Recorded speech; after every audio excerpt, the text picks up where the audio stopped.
Aloha, everyone. Thank you so much for joining us. I'm Becky, the Executive Director with HIFF. It is my absolute pleasure today to have Lana Condor here with us for this Zoom HIFF Talks panel talk. This is part of the 40th Annual Hawaii International Film Festival presented by Holly Kalani. We're so thrilled. We're going to have a talk with Lana, and then if you have questions, pop them in the Q&A at Zoom or on Facebook Live, and we will try to get to as many of them as possible. So first of all, hello, Lana. Thank you so much for being here. We are so thrilled to be able to do this with you today. Thank you. Aloha. Thank you so much. I'm so honored to be here, and seriously, I've been looking forward to it for like all week. A little bit longer than a week, but I'm very excited. So thank you for having me. We wish you could be here with us in Hawaii. Of course, that is not feasible right now, given everything that's going on with the pandemic, but hopefully someday, we can bring you out here. Have you been to Hawaii before?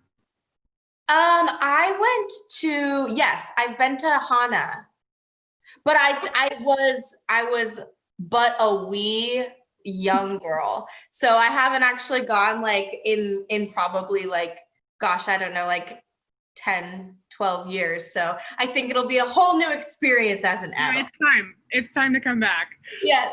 Right. So I know a lot of people that are viewing this right now obviously know who you are. You don't need an introduction, but I am going to give you an introduction for anyone joining us who doesn't know all of your accolades. So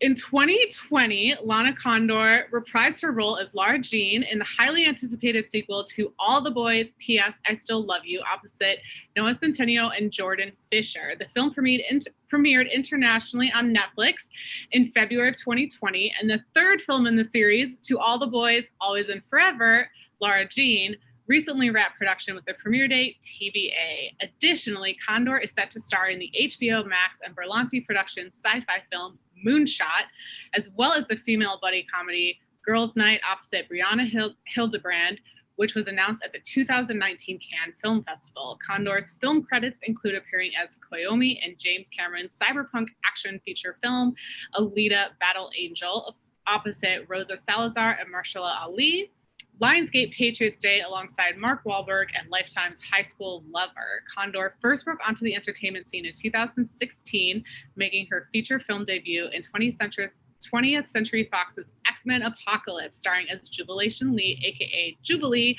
alongside Jennifer Lawrence and James McAvoy. On the television front, she starred as Saya in Sci-Fi's drama series Deadly Class, which followed a disillusioned teen recruited into a high school for assassins and was set against a backdrop of late 1980s counterculture. Originally from Can Tha, Vietnam, Condor was adopted by her parents at 4 months old, along with her brother Arthur, and spent her early years in the Chicago area. As a child, she lived in both Washington State and New York City, training in classical ballet in both locations. She took classes at multiple prestigious dance academies, including the Joffrey School of Classical Ballet, the Jesley Kirkland Academy of Classical Ballet, and the Alvin Ailey American Dance Theater. As a high school freshman living in New York, Condor took her first acting class and was hooked. During her sophomore year, Condor and her family moved to Los Angeles, where she danced alongside apprentices at the Los Angeles Ballet and continued to develop her passion for acting by joining the theater department at Notre Dame Academy and studying at the Yale Summer Conservatory for Actors. While going out on a handful of auditions her senior year, Condor booked X-Men Apocalypse. On the digital front, Condor's social media following skyrocketed in 2018, soaring to over 8 million dedicated fans internationally and growing. She has used her newfound platform to generate awareness for causes near to her heart, including the Asia Foundation, where she established a scholarship to send underprivileged girls and women to school in Vietnam. In 2019, she traveled back to Vietnam alongside Michelle Obama and Julia Roberts with the Girls Opportunity Alliance through the Obama Foundation to share stories about people there who are supporting girls' education. Wow, that is quite the rundown. It's very odd to hear it said back to you, because then you're like, wow, I lived it, but this I did all that. Yeah, it's quite impressive, which is why, as we'll get to at the end, we are honoring you this year at HIFF. But you know, you've been dedicated to the performing arts and film for a very long time from a young age. Can you talk about that a little bit? Like when you knew you wanted to pursue a career in the entertainment industry, you clearly were quite dedicated, went to numerous different schools. What was that process like? You know, I think I started dancing. So I started in ballet. My parents put me in ballet when I was like 6. And I think that just kind of like spurred my love for just entertaining people in general. But I wasn't, it's like you're in dance, you're not speaking, right? But I felt like, oh, I'm entertaining people, like I'm on stage to like doing a little thing. So I like to make people laugh, but I never thought that I would ever be blessed with like being able to have entertainment be my career. I always thought that it was just like something that I loved to do, and then I would do something else. Like I wanted to be an astronaut, like I wanted to do, which is why I'm very excited about Moonshot, because I love space. But I just never thought, I hoped, but I guess I never thought that, oh, it would be possible to be like a professional entertainer. But it started when I was younger, when I was a dancer. And then I think my parents just honestly think that I am dramatic. They're like, Lana is really dramatic. Let's just throw her into some acting classes because she needs an out. We're tired of it. So then I did start acting classes. And I just loved it. Like I think I started, I mean, I guess you probably said it, but I think my first acting class was in New York, I think when I was around like a freshman. And it was just something fun for me to do that I loved, but not in my wildest dreams did I think I was going to be able to like support myself off of it. And I think that's for many reasons I felt that way, but and then I just continued to take classes and to, you know, be a part of my high school like drama community. And then it just like, I think it was, I was going to high school in LA, and here in LA, everyone seems to be an actor or something or an entertainer. And it felt very natural to just be like, oh, maybe I can do this because I see the other people around me doing it. And so maybe I can do it. And then I you know, tried to get agents, but when I first went out, I was so green, and green, for those who don't know, means like you have zero experience, which is true. Like I had no experience. And so I did like the first like agent round where you like literally send out your headshots to everyone. You see if anyone's interested, and I got rejected like a ton. And they said the one agency that saw me was like, said, you know, you're really, really green, but if you go and you keep doing classes and you keep learning and whatnot, maybe we'll see you again. And then I had one rep kind of take a chance on me, and I auditioned for X-Men and I got it. And then it was like, and then they didn't reject me. But like it felt very much like, okay, this is just something I love and I'm gonna try and do it. But ultimately I was gearing up to go to college, which I still really would like to do. But that's kind of how I got into it.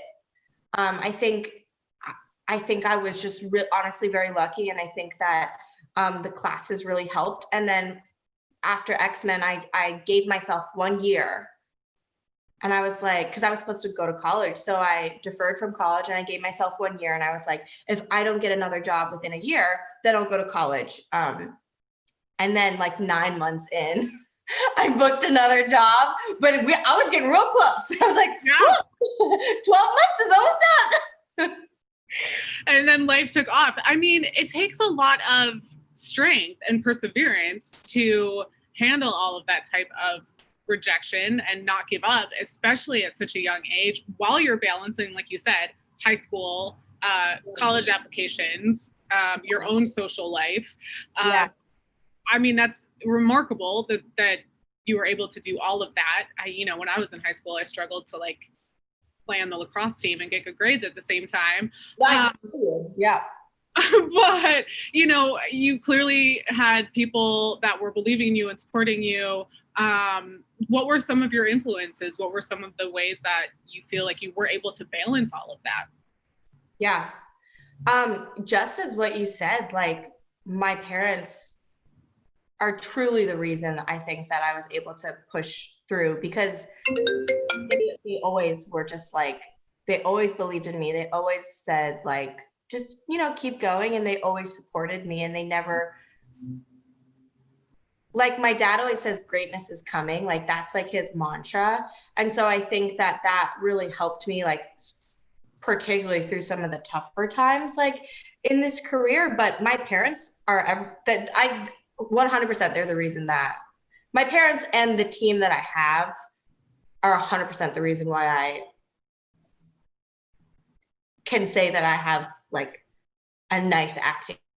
It's definitely the people I surround myself with, because they are very supportive, very kind. They have known me obviously since the beginning. So, but yeah, I think it's my parents, my boyfriend. I've been with my boyfriend for forever, not forever, but okay, 5 years. And that's forever in, as in, in your 20s, living out in LA. So yeah, I think I got really blessed to have a nice family and good friends and people that believe in me.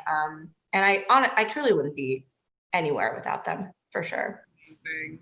And when you filmed X-Men, you were still in high school or you were done?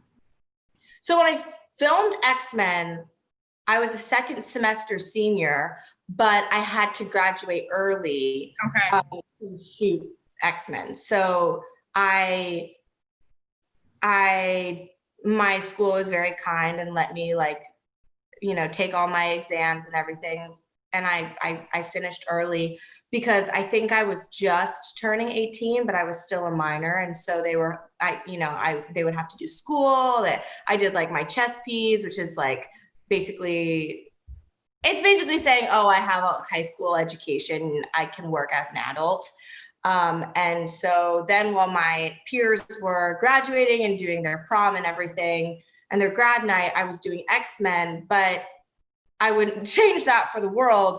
But what's so funny is like now I get to do like prom, like in high school, like a prom in high school for films. Right. So like, I feel like I missed out on anything, but yeah. So it was second semester senior year that I was doing X-Men. And that was just like the most insane thing, because I had never ever been in front of the camera. When I say that, like I had zero experience whatsoever. So it was truly being like thrown in with the sharks, and it was either sink or swim. Like I thought you had to pay for crafty.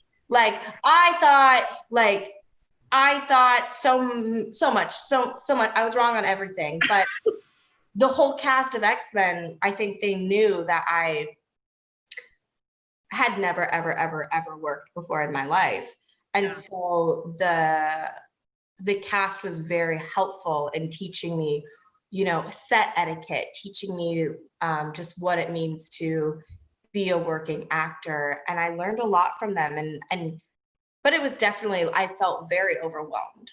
And then we went right into the press project with Marvel and everything. I mean, it was so crazy. Like, I honestly don't know how it happened. I'm still to this day, that was years ago, and I'm still like, wow. And then it just was like so life-changing,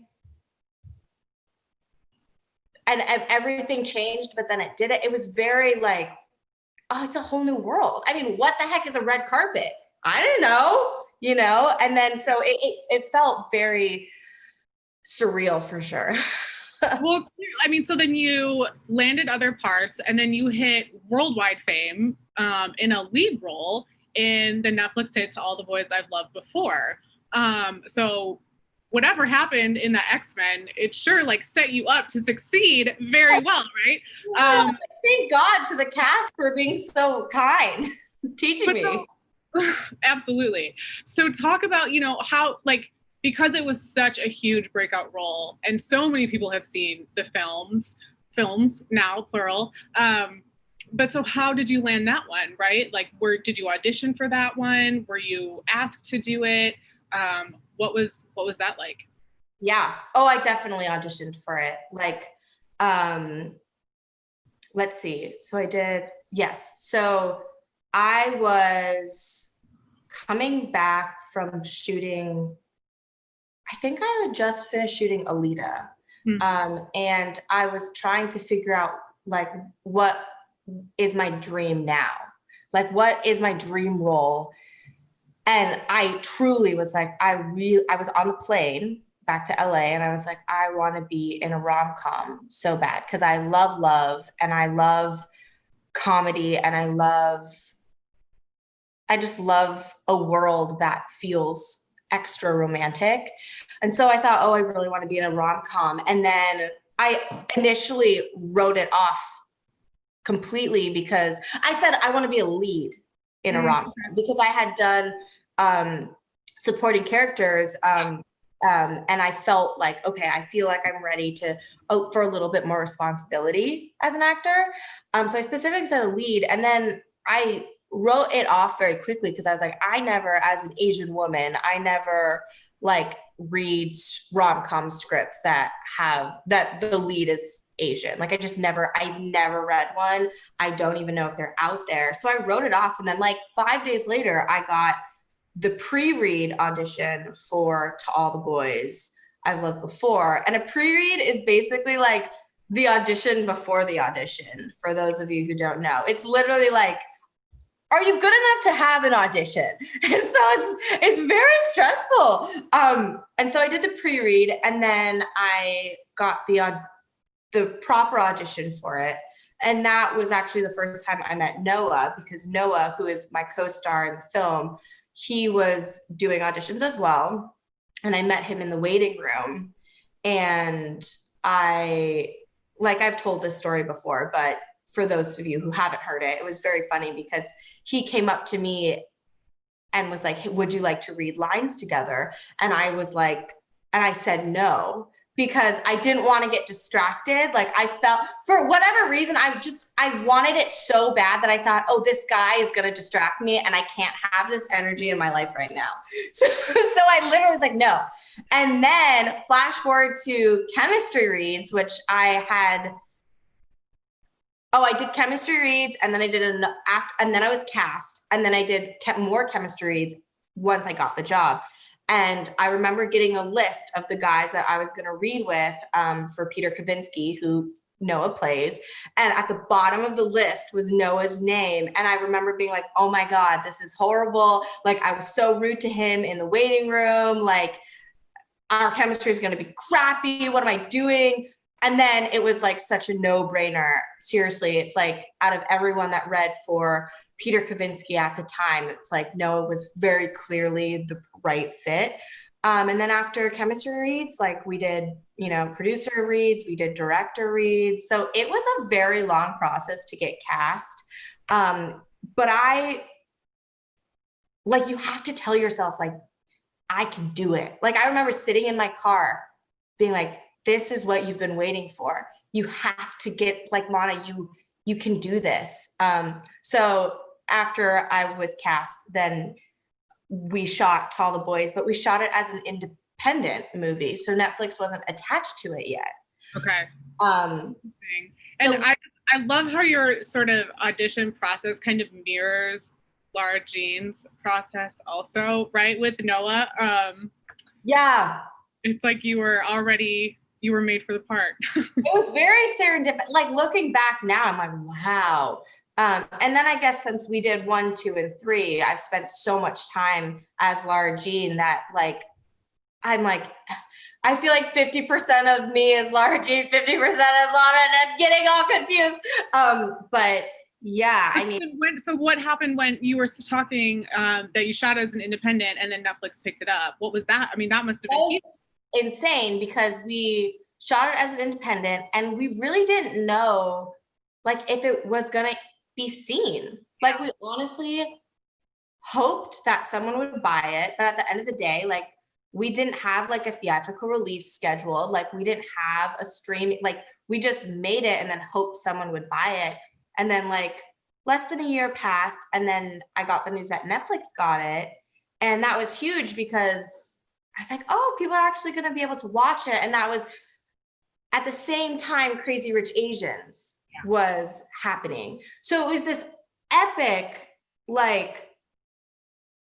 moment that I always say, like, oh, I hope it's not just a moment. I hope it's forever. But it was this really empowering thing where it's like, wow, there's this movie that has the lead protagonist is an Asian woman, and then Crazy Rich Asians is happening at the same time. So it feels very powerful. Like you kind of have this allyship almost. And then once Netflix got it, it came out, within the next couple of months, and it was very much a whirlwind. And then things changed very quickly overnight. I think a lot of people ask me like, oh, did your life change overnight when you did X-Men? And not really. No. It changed, but it wasn't a full-on life thing. So once To All the Boys came out, it was really like, I did not expect any of it. I really didn't. So it was very fascinating. I love that. I mean, it's one thing to have dreams and then to see them really manifest. It's powerful. And you've done amazing things with it. The film received massive success. The sequel also received an incredible amount of success. And now there's a third one that's coming out. Did you know going into it, did you have any anticipation that there were going to be three, that this was going to be your life for so many years? You literally grew up with this character. And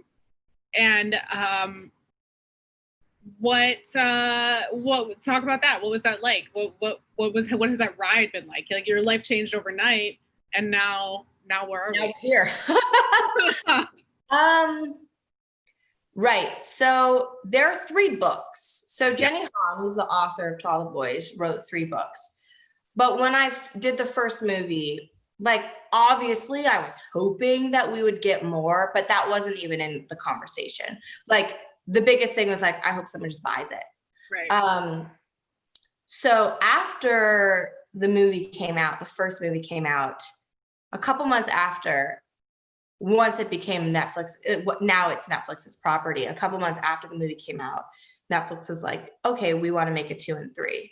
And that was like, I was very blindsided, I think, by that. Because I like hoped, but I was like, what? How would they do that? I don't know. Like, let me not get my hopes up too high in case my hopes are crushed. But then once, I think Netflix was just like, we like this property. It did well. There seems to be a demand for more. So we'll make more. And so fast forward to, so when I did P.S. I Still Love You, it's very fun because I think everyone's life on the cast changed to an extent. Yeah.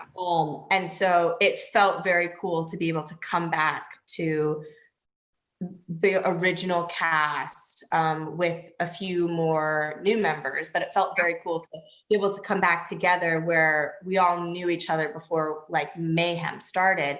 And it felt very much like coming just back to family. And then we made the second one very similar to the first. And then the third one was really the one where like we had the biggest budget. We shot in Korea, we shot in Vancouver, we shot in New York. So seeing the difference between the way that we shot the first to the way that we ended the third was very surreal, because it really felt like, wow, we made the first on a small budget and now we're making the third and we're in Korea filming. And like, that is so, and like people would watch us film and they would like be on, like try to find our set and watch us film, and just forever remembering like, oh, this is not even like, we made the first one like hoping someone would watch it. In a high school. It was really there's I don't want to spoil it, but I really want to talk about the third one, but I'm gonna wait to talk about the third one, because before we get to that, I want to talk about I know that you have talked about this before in interviews, but I love it when you talk about your Asian Cinderella moment, because in the second film, right? And I think that it's a really poignant story around the themes, a lot of the themes that HIFF deals with as far as representation in film, Asian American representation in film, female representation in film. I hate that we're still talking about this, but we are.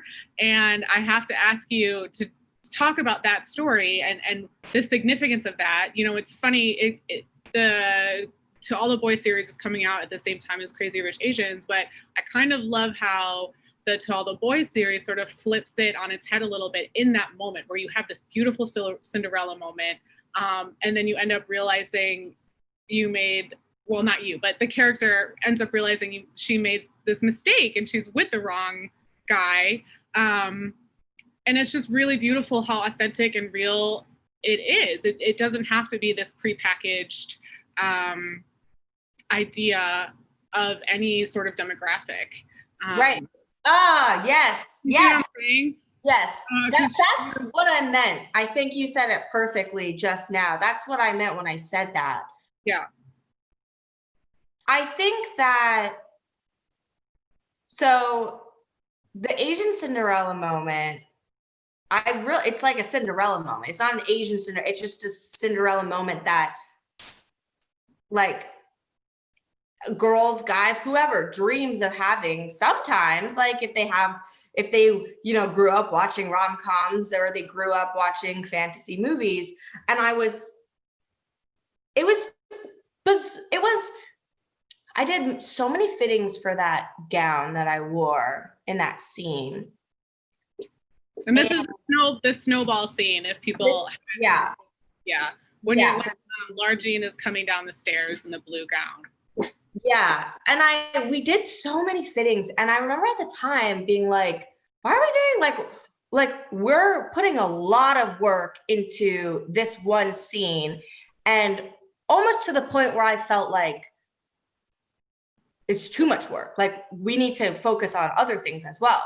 And then I got it immediately when I was in the dress, standing on top of the spiral staircase, and I was like, "This is why we focused on this scene for hours." I can't even tell you, for hours we focused on the scene because it hit me, and I got very emotional because I realized, oh my God, I'm going to be walking down a spiral staircase in a beautiful dress, and it's going to be this huge reveal that you always like see in your classic rom-coms where the, you know, protagonist is revealed and kind of has this moment where it's like, wow, it feels like very fantasy.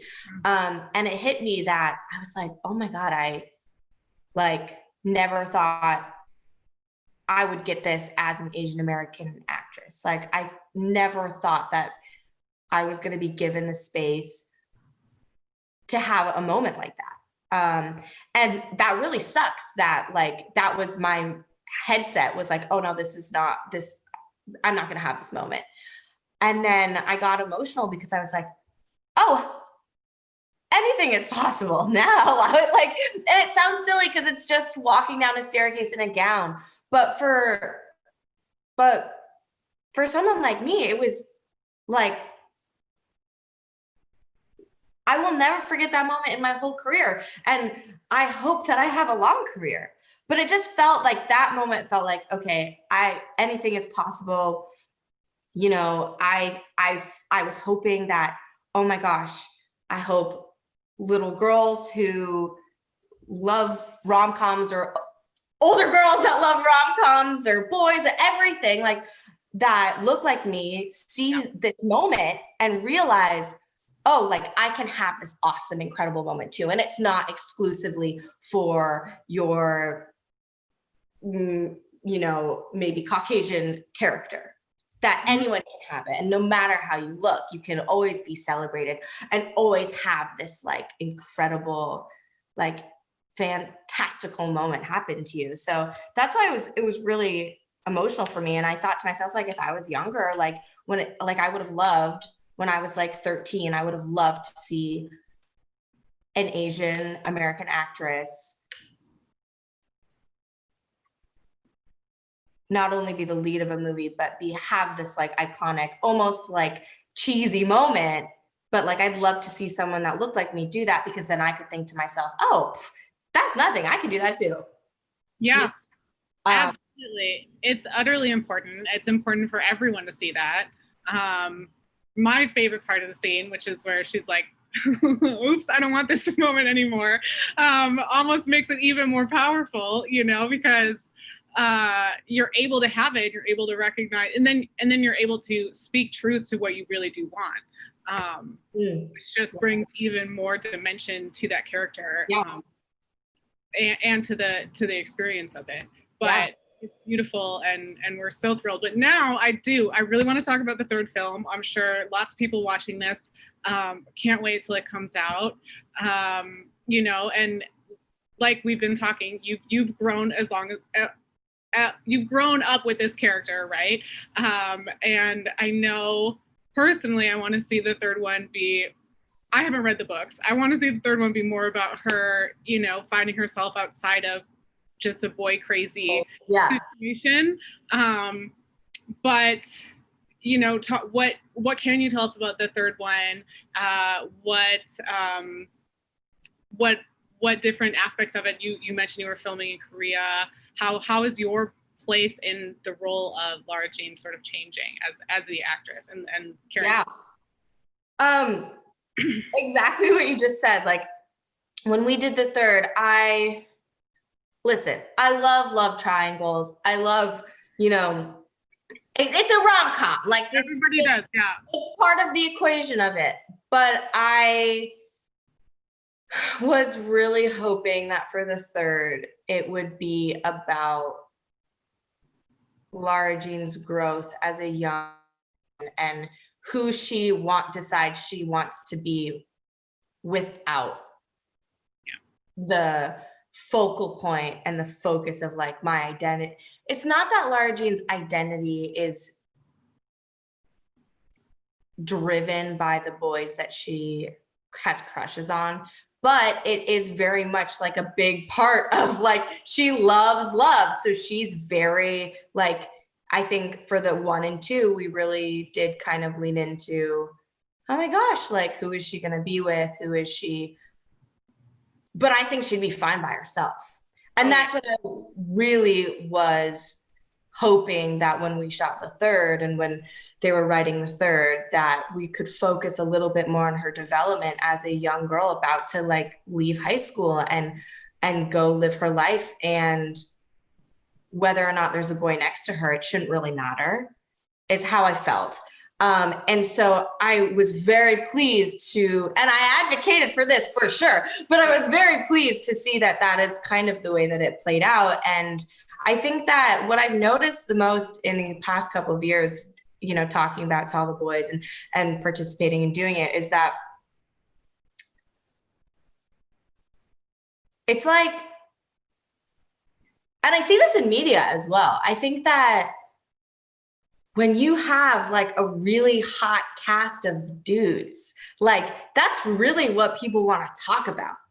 But what we should be trying to talk about is like how tough it is to be a young girl in high school, trying to find out who she is. And in middle school. I mean, part of what makes those films resonate is because they're constantly flashing back. Yes. It's like, and then the friendships from middle school to high school and how that gets all.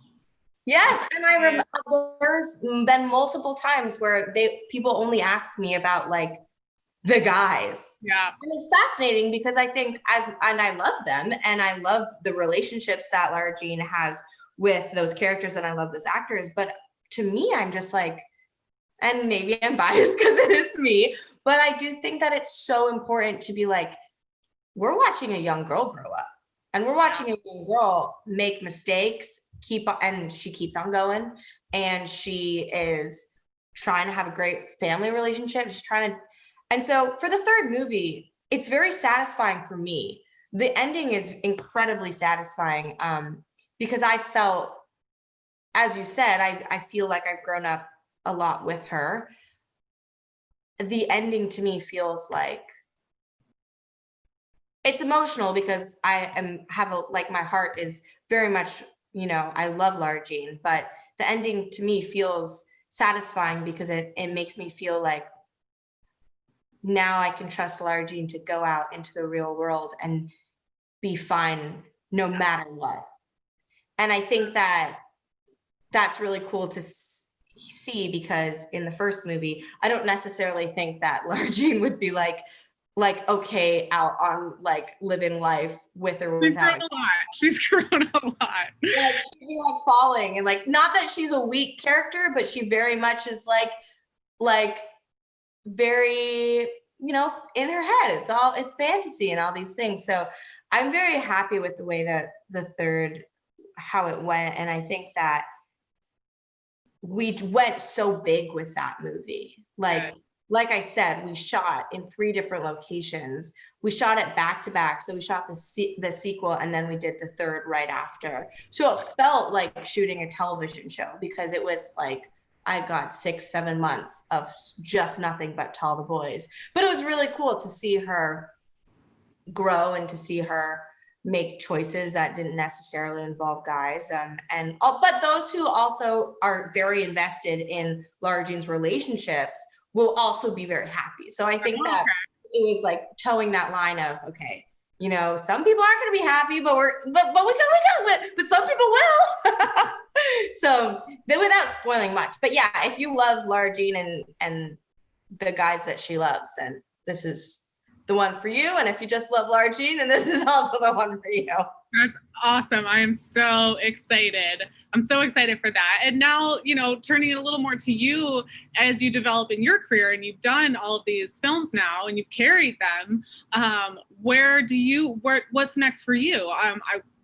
Talk to us about Moonshot, the other films you're working on.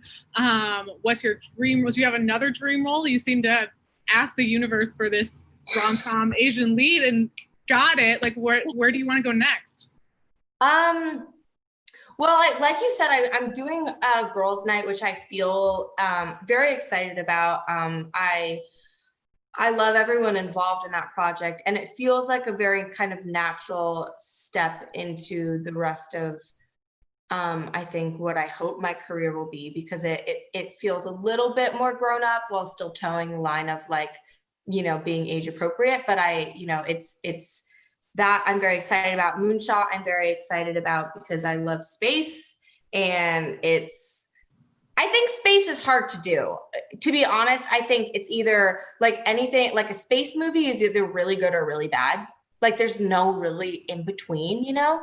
But this was the first space script that I read where I was like, oh, this is going to be epic and awesome. So I'm really excited to do that. I think, you know, like I said earlier, I wanted to be an astronaut until I realized I'm not fantastic at math, and I get dizzy and I don't like heights.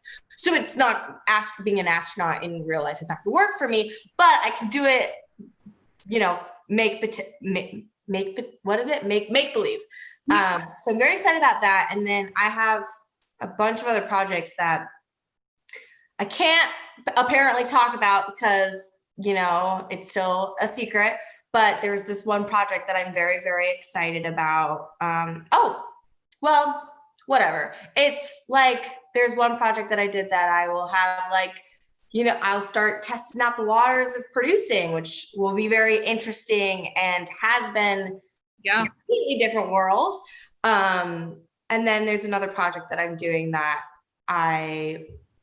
hopefully the press release will come out very soon, but I'm going to be working with like one of like my icons. So, and I really went crazy getting that role. I was like, you have to cast me. Like, I swear to God, I will work so hard. You don't understand. Like, this is like everything to me. And that is very much, that's like more on the drama side, because I think I've spent a good amount of time in kind of the comedic category, which I absolutely love. But I think that I want to show people that I have more to offer as well. And so doing this project will hopefully, if I do an okay job, hopefully it'll show people that I have an interest in the dramatic side of things as well. It's so exciting. I can't wait to see all the films that you're working on.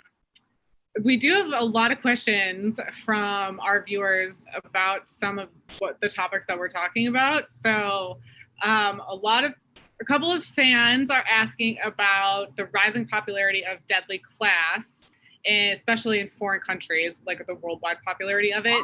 Um, do you think Deadly Class season 2 is possible? It has been very, very cool to see Deadly Class. I think we got canceled after season 1. Oh God, like a year ago. And it's been very cool. Netflix has released it on their platform in I think like 16 countries. Not the US yet. Hopefully they will. But it's been very cool to actually see people finally watch the show because I think that it was on a tough time on sci-fi. And streaming has become such a monster that I think it had I think not as many people saw it as we had hoped. And we worked very hard on that show. And that show was like, out of everything, definitely the toughest, the hardest thing like job I've ever had to do. Because it's a very dark show and it's a very violent show. And I was shooting it right when Tall the Boys came out. So Tall the Boys premiered, and then I went to camera for Deadly Class like 4 days after the premiere. So my life was changing, and then I was doing this insanely dark show where like I'm beating the crap out of people. I'm getting the crap beaten out of me. So it was very dark, very, very tough time, but we poured everything into it. So I'm very happy people are finally watching it because it was not an easy one to make. And so do I feel like there might be an opportunity for season 2? I think that anything is possible. And I think particularly if the show's it's crazy to see it's doing really well outside of America. So I think there's a potential for, I think we set it up so that we would have a season 2. I think that anything's possible, and it would be very fun to go back to that because that cast is awesome. Like the actors in that cast, a handful of the actors like literally just graduated college, like had no prior like experience. So they were just so fresh and so good, and not jaded in any way. And I think it shows in this show. So hopefully there could be a season 2. We set it up that way. So it's really up to, honestly, I don't know, Netflix, I guess. Yeah. They want to, but. So another question sort of along the same lines from one of our viewers, from Danielle. What do Lara Jean, Saya, and Lana, as in Lana Condor, have in common? Was it hard for you to cut your hair to play Saya? Whoa, that's a big question. Yeah. I'll start with the easy part. Was it hard for me to cut my hair? No, because this sounds so weird. I'm just going to say it though.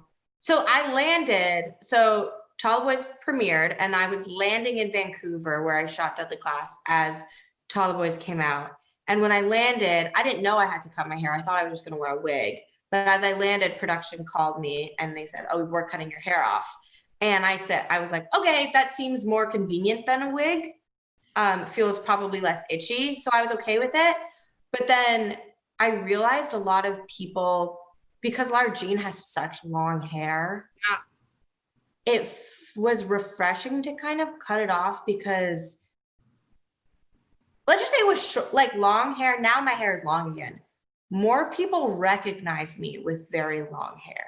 Like my privacy is less when I have long hair and look like Lara Jean. So when I cut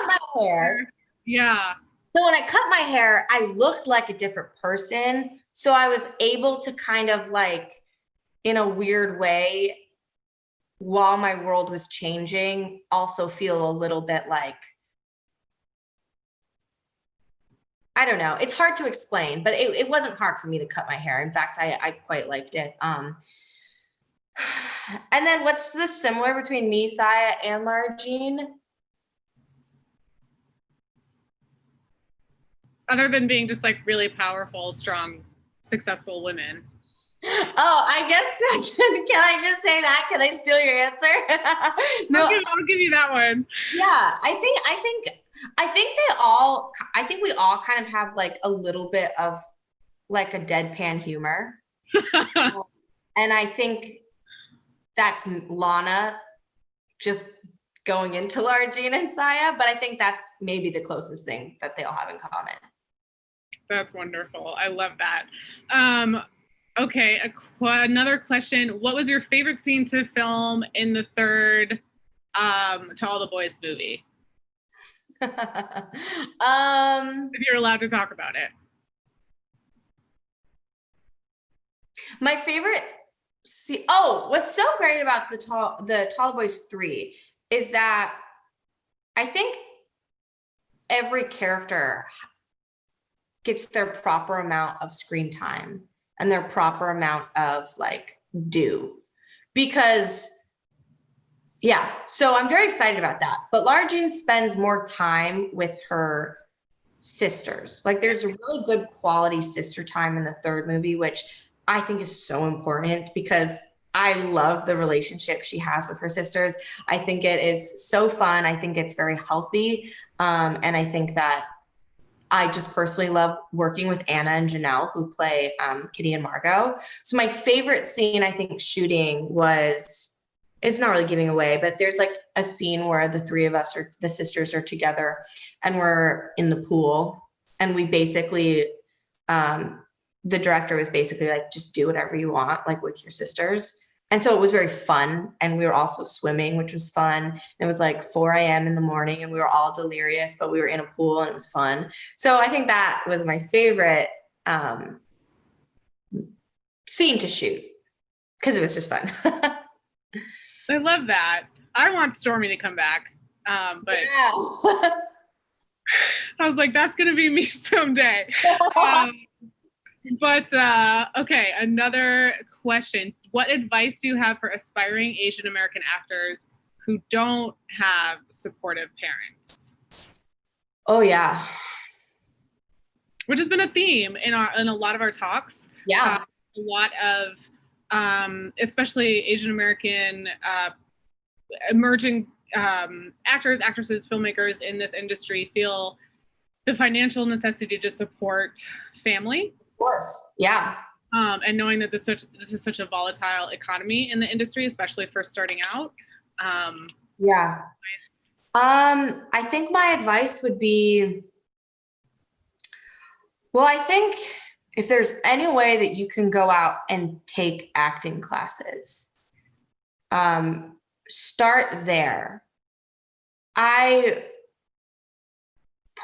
think it's so important to have a great relationship with your family, but I also understand family dynamics are different with obviously every single family. So if you're in a position where you aren't supported by your parents to pursue your acting dreams, I say start at just going out and taking some classes, because inevitably you can say like, you learn a lot about humans and you learn a lot about interacting with other people in acting class. It's not just about monologues. So I think there's a way that you can kind of cheekily be like, actually, this acting class is beneficial to my development as a human being. Like that's something that you can say that will just get you in the room. Like a sneaky way to just be like, no, actually, mom and dad, like this is really great because it's like, you know, I'm learning a lot about what makes humans tick. And then ultimately my advice is, and I know it's so much harder, it's easier said than done, but you are not your parents. You are you. So you have to decide, and I know how hard this is, but like, you're an individual. If you feel passionately about something, and you love it and you want to do it and it makes you happy, it's a bummer if you're not supported, and it is heartbreaking for sure, but this is your life and you have to grasp your own life. And it's so hard to do. And I understand that it's very tough situation to be in. But I can tell you what, ultimately, if you're happy and you're doing what you love, you will be a full human, and your parents will see it. And then I mark my words, the moment you start making money, your parents are going to be fine with what you're doing. But yeah, I think start with the acting class, use that little, it's like human research, human study. Start there, but ultimately you're your own person, and you have to decide, do I want to be happy, and do I want to do what I love? Absolutely. One comment that we got from Facebook, I'm going to sort of tie it into something that I really want to talk to you about. But the comment is, I love seeing cultural aspects shown in To All the Boys films. One scene that comes to mind is when Lara Jean and her sister Kitty wears the traditional Korean dress, the hanbok, right? It was the New Year's scene, right? Yes. I think it's so important to have that in film, not just a lead who happens to be Asian American. Part of what I really want to make sure we touch on before we wrap this, you're originally from Vietnam. In the To All the Boys series, you play a Korean American, but you have returned to Vietnam. You do all this work with the Asia Foundation and the Girls Opportunity Alliance. Why is that? And you went back to Vietnam to travel with Michelle Obama and the delegation. Why is that such a important piece of your work? You are so busy. You're working on so much. You're trying to possibly go back to college, and you're still taking the time to support these causes. What were those experiences like? Can you talk about why those mean so much to you, that you dedicate that time to do that? Yeah. So not a single day goes, so I'm adopted. Not a single day goes by where I do not, honest to God, think about how different my life would be in an instant had I not been adopted and had I not been found. That will never be lost on me, and is a huge part of my identity and the way that I maneuver literally every daily task. So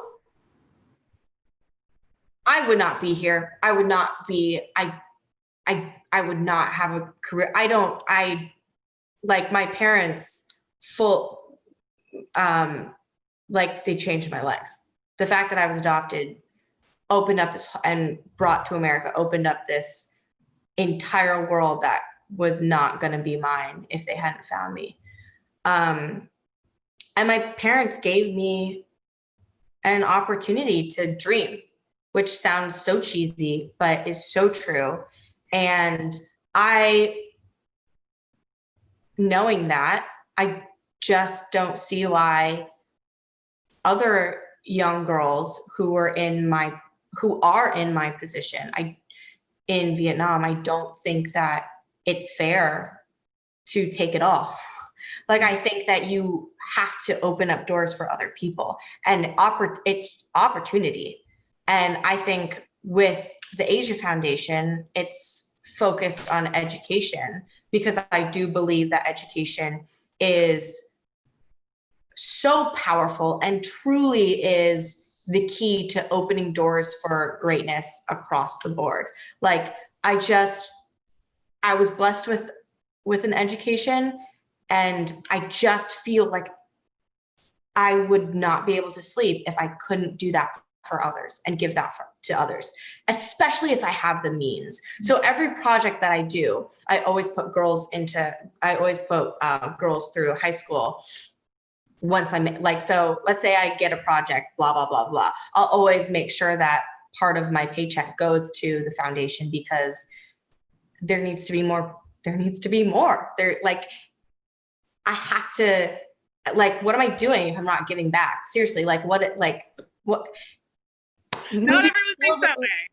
But I have to do this. And I met the girls that I'm sponsoring. I met them while I was in Vietnam, and they are incredible and so smart and passionate about learning, and passionate about, they value education way more, I think, than the average like American, just because education is not a given. It's not a right, you know, where I'm from. It's like very much a privilege. So, you know, they're incredible and I love that work. And that honestly makes me feel, it's kind of like, it's what gets me excited to keep going back to work, because I know that there's just more that I can do than just entertain. I know that, and I want to do that. And so that has been really great. And I started that when I did the first To All the Boys, and then I was able to go with Mrs. Obama, who I love more than anything. So that was a wild experience. But I think it's just giving back and showing others that they can do it as well. They can do anything. You just have to like open the door for them. Like literally, I always say, you open a door for a girl like literally this big, and they will kick it down and do the rest for themselves. It's just opportunity. So that is my passion. I love it.